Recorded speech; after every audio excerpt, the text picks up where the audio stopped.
Okay, so for this video we're going to be looking at accelerating electrons. We're going to start off by using an animation from the physicsaviary.com, HTML5 interactive. So our situation is we have a variable power supply. The negative side of the power supply is attached to this plate over here, which means the plate's going to be negative. The positive side is attached to the other plate, which is across from it. So if we have an electron that is liberated, because it's close to the negative plate, it will be actually repelled and it will move across this space. Usually it's a vacuum space with no air, and then it'll be attracted to the positive plate. So we have a power supply set up to 400 volts. We can adjust it, bring it down to 200. We fire the electron. Little timer in the top corner, which is showing us how long it takes for it to go from one side to the other. Looks like it's about 3 centimeters of space.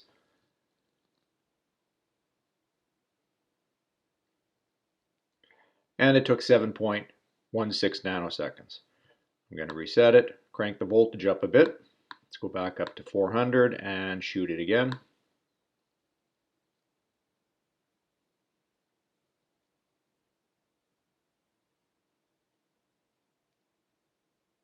In this case, it only took a little bit over 5 nanoseconds, which means it's bridging the gap at a faster rate.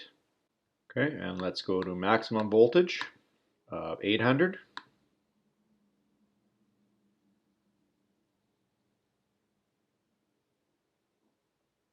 And now we see the electron has made it in just over 3.5 nanoseconds. So the takeaway is the larger the potential difference, the larger the voltage, the faster the electron is going to be moving, and it has to do with the fact that this is an electric field. There is a loss in electric potential energy as the electron moves from one side to the other. So the loss of electric potential energy is actually equal to the gain in kinetic energy. So we're going to use that idea to determine the actual speed as an electron is accelerated under different voltages. Okay, so now we're going to take a look at having a setup very similar to the interactive we just looked at. So we have a power supply. The schematic for power supply, the small stick is the negative side and the larger stick or longer stick is the positive side. So this would be the negative side of our circuit or plates. This is my electron, this is the positive side, and in this case we've actually got a small hole. So the electron, as it gets accelerated through the potential difference, can come out the other side, and in this case it'll be moving at like a muzzle velocity. So we have 3 different voltages that we want to try to see what happens: 200, 2000, 20,000. So we're going to be looking at the electric potential energy and the kinetic energy. I've put absolute value signs essentially because the change in or loss in electric potential energy in the field is going to be equal to the kinetic energy gained by the electron. So electric potential energy in an electric field is Q times delta V, which is the voltage or potential difference. Kinetic energy is 1/2 mv squared. I'm going to rearrange our equation so that we can solve for speed. So I'm going to be dropping the absolute value signs, and we'll just be using the positive aspect. So I want to solve for V.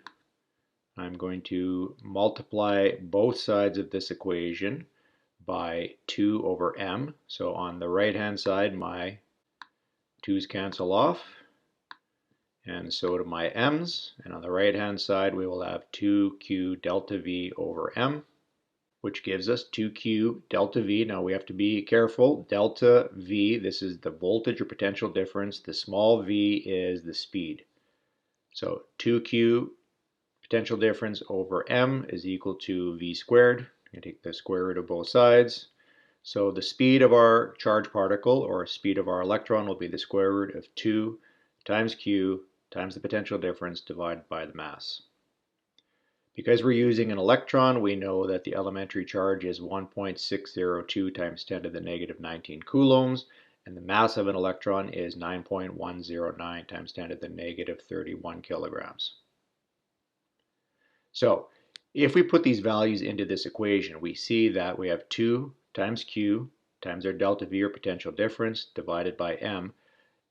The red values are actually constants. They're not going to be changing. So what I'm going to do is take my 2, multiply it by 1.602 times 10 to the negative 19, divided by the mass, and that's actually going to give us a constant because the only variable is actually going to be the potential difference or the voltage. So if we look at our units, we're going to be taking the square root of coulombs over kilograms. Potential difference is in volts.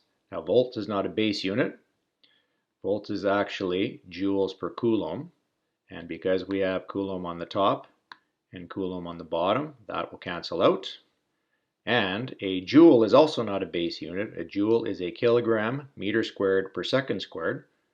So when we put that in,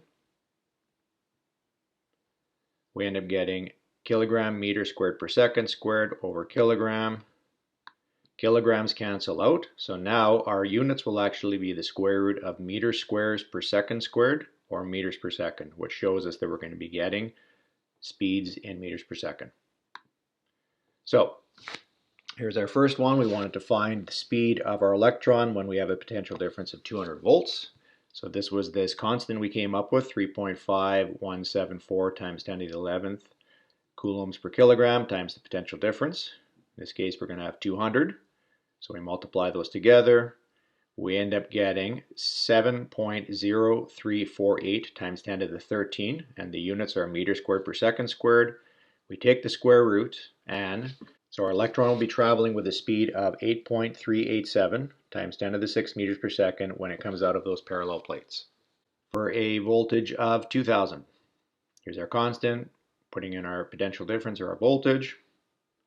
3.5174 times 10 to the 11th coulombs per kilogram times our 2000 volts. That gives us 7.0348 times 10 to the 14th meters squared per second squared. Take the square root, and our speed is going to be 2.652 times 10 to the 7th meters per second. And finally, when we have a potential difference of 20,000 volts, here's our equation.